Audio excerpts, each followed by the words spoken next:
Hey everyone, how's it going?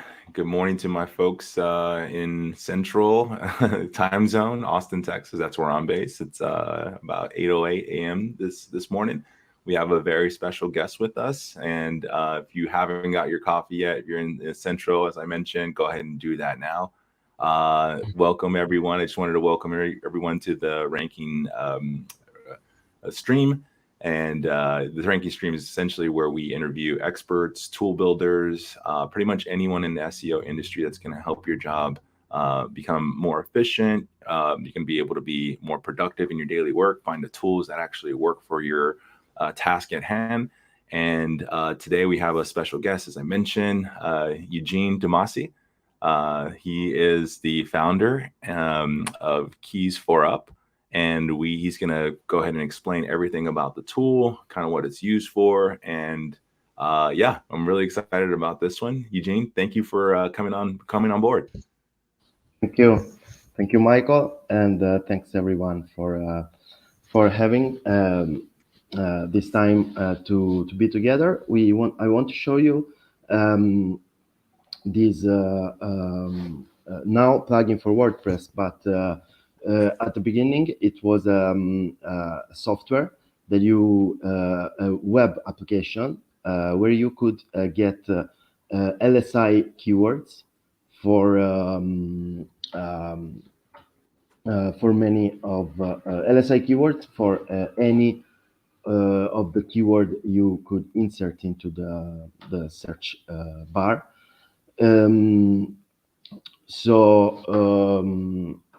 So we made basically this tool by getting information from the results we find in Google, and getting information from those results, like with artificial intelligence, to extract the meaning from the basically the information we get into the results, into the pages. So with this information, we could provide to users a list of LSI keywords. LSI keywords are basically latent semantic indexing keywords, which is an algorithm Google uses to find the relevancy of a page compared to a query. So if you have, for example, a query that is water, for example, Google can understand better. If you have, for example, a page that talks about water in the page, you also find that if the topic water is related to the sea, you will find also keywords, for example, like sand or sun, or other keywords that other tools would not provide because they are not actually related keywords. They are semantically related keywords. So this was the difference in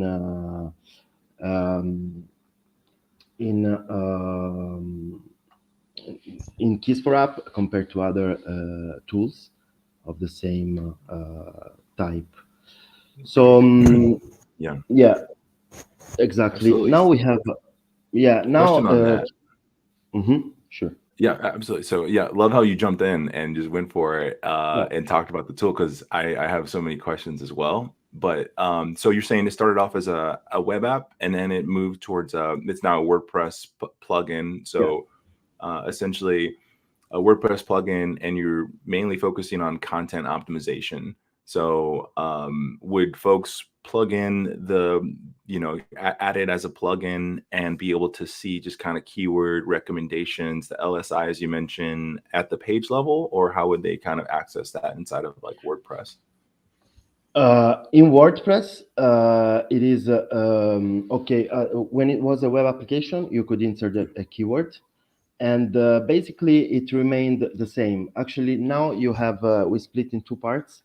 So you can ask. There is one part which is the SEO Copywriting Plugin, which you still have to enter a keyword. So the idea is, before you start writing your article, you enter your keyword and let the plugin search for the information.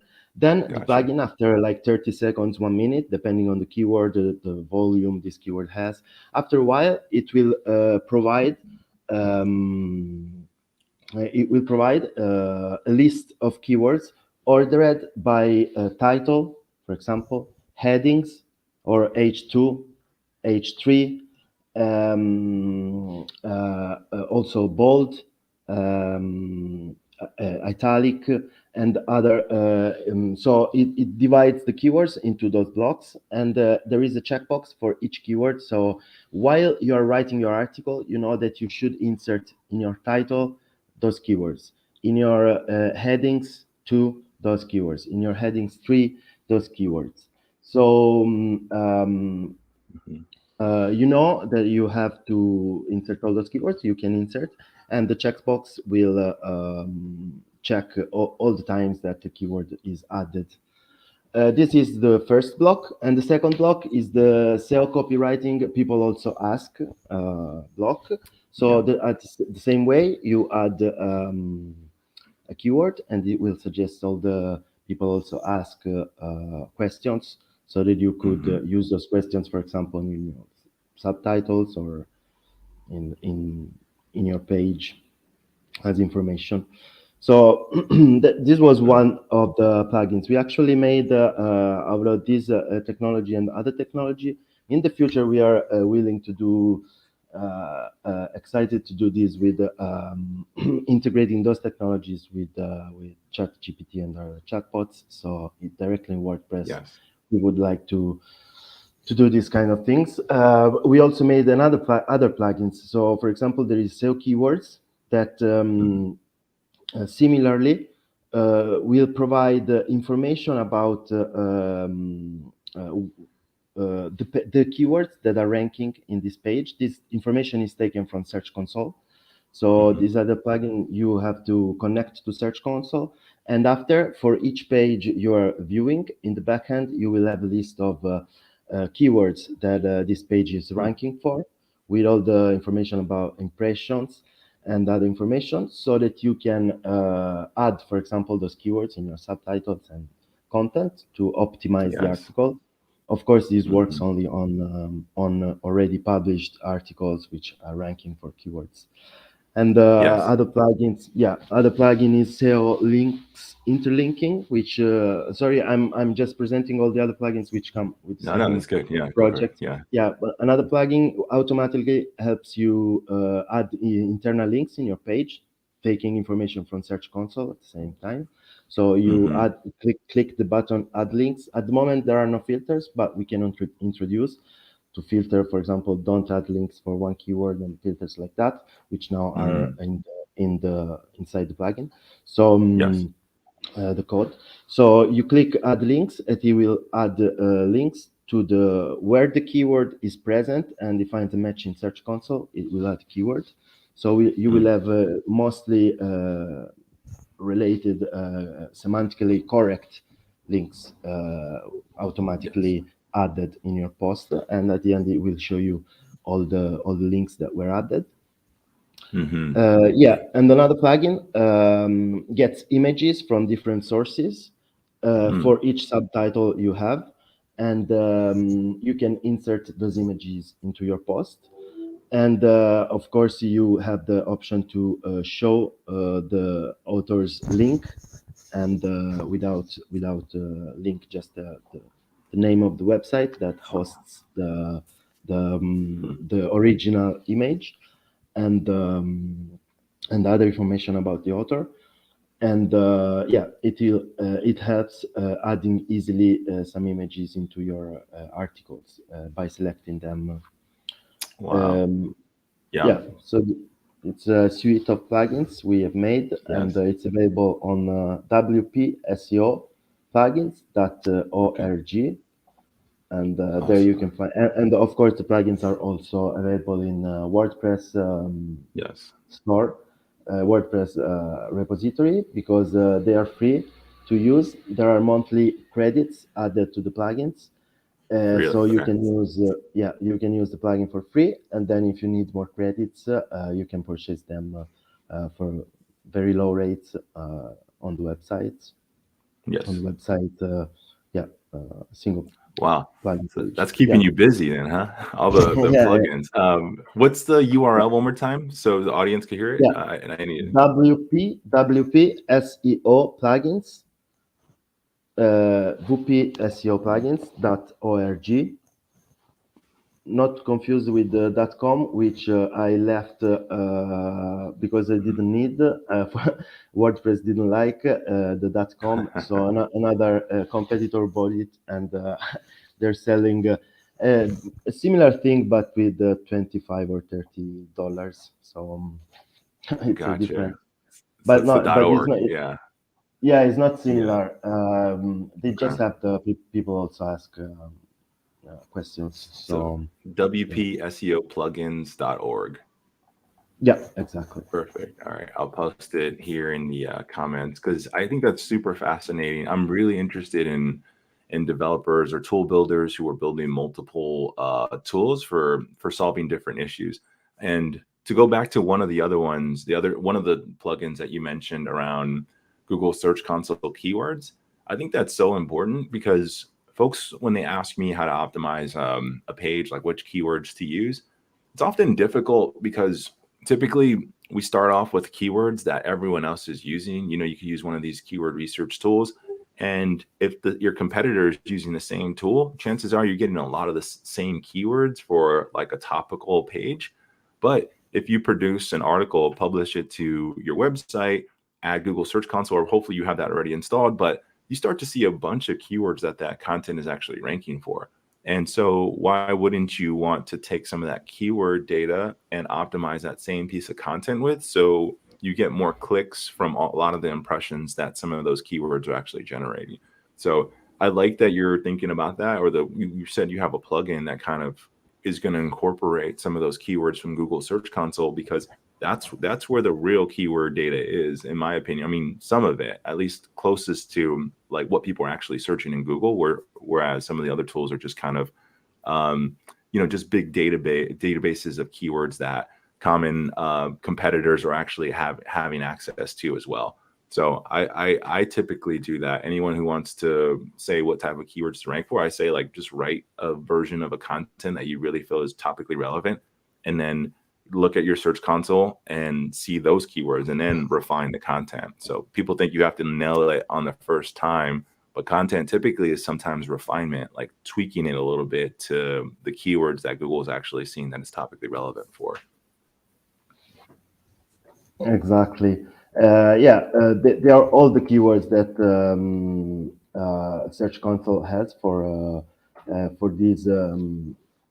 this particular page. So yes, you can use, for example, there are keywords that have many impressions but few clicks. You can add them in your Yes. subtitles, in your content. Yeah, maybe write a paragraph about that if you didn't write it yet. So yeah, you can use all those keywords in different places of the page um, to increase the rankings, of course, of this page. Yeah, and Absolutely.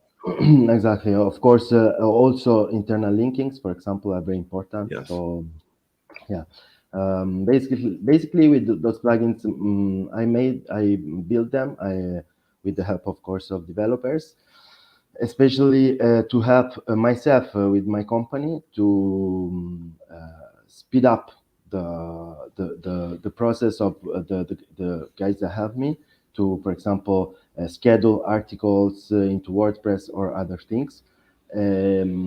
So it already helps me save time in this way. So I also pay less the people that help me for single task. So instead of paying like Yes. X amount for scheduling an article, I will pay a little less because of the plugins that help in those aspects. Absolutely. And who are your customers typically for do each one of your plugins have a different audience, or do you just find like it's typically consultants use one tool whenever they need it, then another one of your plugin or tools for a specific exactly. use case.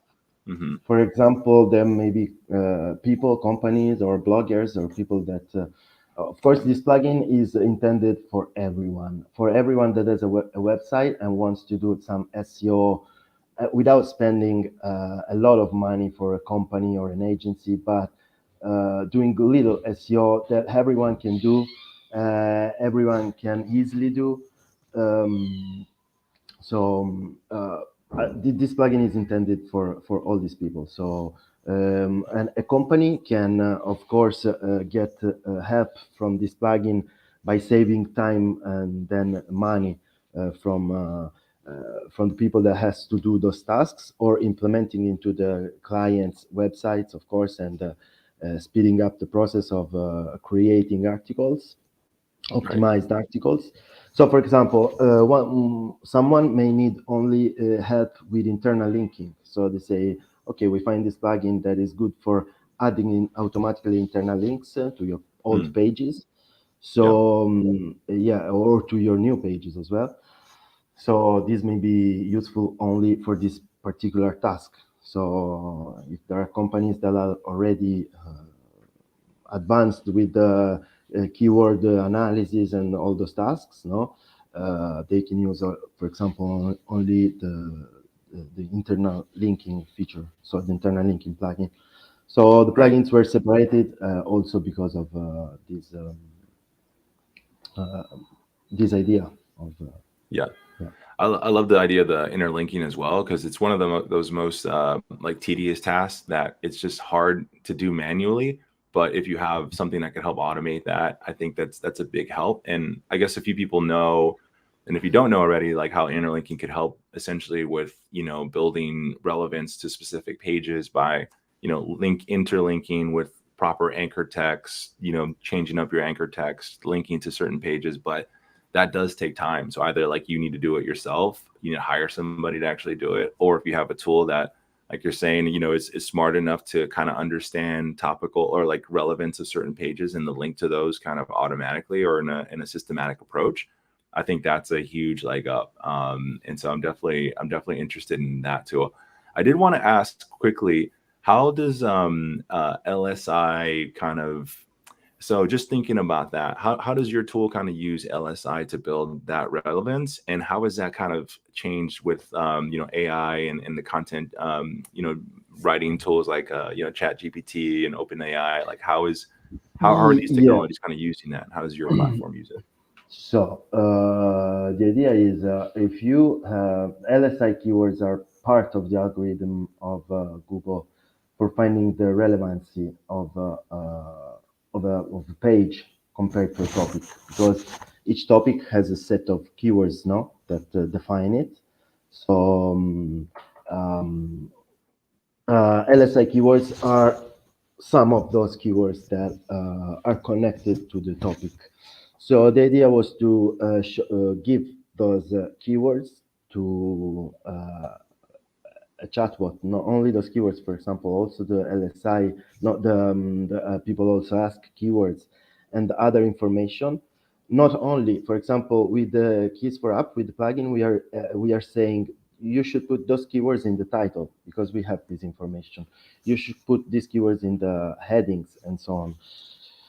So we could use, for example, the technology to build small paragraphs for the user with the ChatGPT technology to making sure it contains some of those keywords, the most important of those keywords, all of them. So there was the idea to use, for example, this plugin Keys for App with the new technology like ChatGPT. Interesting. Yeah. No, that makes a lot of sense. I think, is there a level of like how you fine tune that so you don't like kind of over optimize, or how do you think about that in terms of like not adding like too much context where it looks fabricated, right? Yeah, that is true. At the moment, this is left a little bit to the user. Yeah. I wanted to implement also kind of a grade like yours do. Also, this plugin is fully compatible with Yoast and RankMath and other SEO plugins, so they are completely separate plugins. And yeah, but I wanted to do something like Yoast that will give you a grade, and if you over optimize, it will say to remove some of the keywords, or maybe even in the checkbox after you reach a certain limit of those keywords.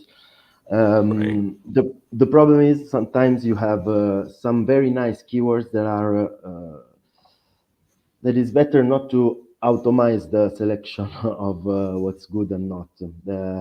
This is why also I for the moment left all all the keywords there. We filtered, of course, removing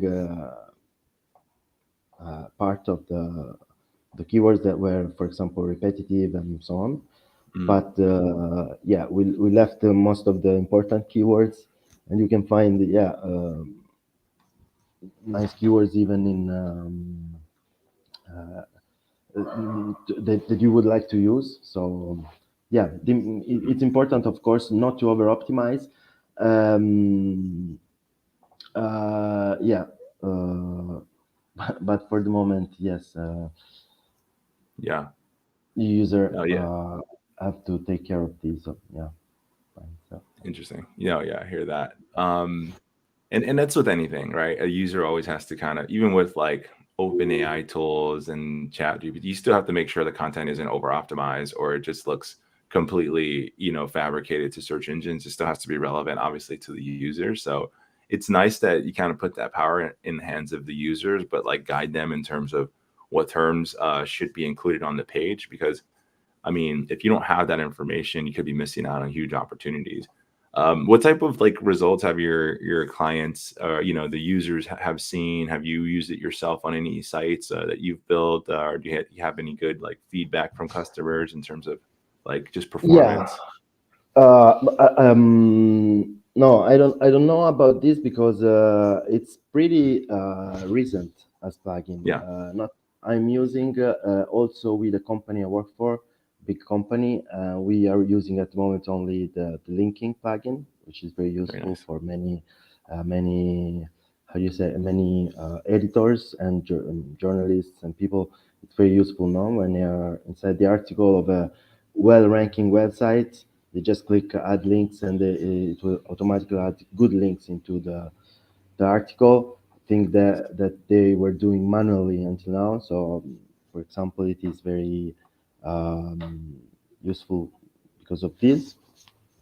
And this about the results. Yes, I've personally I've seen nice results for my clients' websites where I have full control and how do you say view of the of what's going on.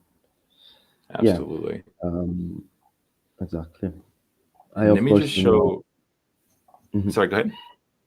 Yeah. I don't know about the other customers because, as I said, there are not many customers at the moment. I'm just starting. Like I spent the first $60 in advertising in the last 3 weeks, but it's just That's awesome. it's just the beginning of promotion. So I tested, but I tested for over 1 year to all my websites and clients' websites. So now I'm letting the others use it as well. Letting it out in the wild and letting us kind of play with it. So thank you for that. So I have the plugins here. So you have your interlinking, your SEO keywords plugin, copywriting, and the images. And I think we talked about a good amount of the first three, but can you explain the images one more time, just so the audience is clear on kind of what this plugin does and the benefits? Yes, the SEO images is a plugin that helps you add relevant images to your pages. So, for example, you have an article with 5 subtitles, and you have optimized the subtitles, so they include some keywords and so on. So the plugin will search different sources, free stock sources, for images to. So it will show for each subtitle a list of images. So if you select an image, it will automatically import to your WordPress, and you also have the option to show or not show the author with a link to the page without hyperlink, just the name of the page. So in this way, you can have more images. Exactly, as you can see there, you have different suggestions. Those are your subtitles. SEO, WordPress, those should be your subtitles in your article. So based on this, it suggests you some images you can select, and then it will easily upload to your WordPress. That's neat. Are these images like kind of from your library or from our own library? No. The images are taken from sources like free stock photos. Like even Google, but also like other platforms. I don't remember at the moment. Before we had the option for you to select the sources, but then we removed this option, and it's randomly shows from different sources. So if you have the author below the image, you will see the URL from where the image is taken from. Okay, interesting. Yeah, that's neat. So it'll source where the image you can show. It will give you a thanks. That's neat. Below the image, you will have thanks by author with the link, which is not clickable. It's not hyperlink. So to avoid the follow and all the stuff, so you have no clicking link, but just the URL of the author. That's really neat. Yeah. I mean, the time it takes for images to go find good images for a specific blog post or what have you, but yes, you could just basically tell it what type of image you're looking for, and it'll give full attribution to the creator, to the source itself. Exactly. Yeah, and we also have optimized the alt and meta description. I saw that as well. That's really cool. Yeah, and there is also artificial intelligence. So let's say if soon we will have, I think there is already artificial intelligence for the alt and title of the image. Gotcha. Wow. Trying to describe the image. Man, you're automating a lot of things. I like it. Yeah, trying to. So thank you for, again, the overview of these tools. And I think, I mean, these are a lot of great, utilities in terms of the things that SEOs are doing on a day-to-day basis. I mean, you're talking about, just these plugins alone, the interlinking, keywords, copywriting, and images. The thing I have, what I've been thinking about even with my own tool is the fact that I like how you charge based off of usage. I think that's a really unique model. A lot of tools out there obviously are on the reoccurring kind of monthly plan. That's like a certain fee. It's a $79, $149 a month. But typically what I find is like SEOs are they're tool agnostic. So they'll use a tool for a little bit, and then they'll use another one, and they'll cancel that one for a little bit, but then come back a little later. So it's like they are tools, like literally these plugins and stuff, like you need them whenever you need them. But then after a while, you may not have a need for a while after you completed a certain task on your site. So I think the usage model is something that's being like widely adopted by a lot of SEO tools, and I like that approach a lot. And I'm thinking about, even with my tool, like how to incorporate something like that where it is kind of usage based, where folks could use it whenever they need it, and not have to worry about a monthly subscription. Because I'm sure as well, like there's a lot of tools out there, so many subscriptions, and you're talking about like Netflix and personal side. Like forget that. On the SEO side, like we got so many subscriptions and tools that we're using, but usage, and you forget sometimes. You forget about them. And exactly. Yes, exactly. Well, Eugene, this was amazing, man. I'm really excited about what you're building. A lot of great tools here. I plugged a bunch of the URLs that you mentioned inside of the chat as well. I think this is a good recap on a lot of these things. But if people want to reach you or find you, where can they go? I mentioned the WordPress SEO plugin URL. Where else can they find you? Yeah, I have a website which is SEO.srl. SRL, it's a company which is specific for Spain and Italy and all Spanish-speaking countries, I think, which is limited responsibility. So it's SEO.srl, it's my website, or they can email me to my email. It's SEOmantis. They can find also in at gmail.com. They can find in the WordPress repository as well as a developer. Oh, amazing. If they are we're just releasing them. If all your users want to try them and get some more credits to have a chance to use them without paying money, so I am happy to give them this chance. So if they just email me and say friends of Michael, I can help them in getting them more credits so they can easily and freely use the plugins for more. Anyway, each month you have 10 free credits, so you can still use the plugins monthly. If you have few pages to optimize, you can use them for free, basically. So amazing. All right. Well, thank you for that. Y'all heard that. Like, take advantage of those free credits. Kick the tires, use it, optimize your websites. And Eugene, thank you so much for coming on today, man. Appreciate it. Thank you. Thanks a lot, Michael. Thanks to everyone for your time. Thanks. Absolutely. All right. Let's connect with you soon, man. See ya. Have a beautiful day. Ciao. Yes, sir. You too. Ciao. Ciao. Thanks. Bye-bye.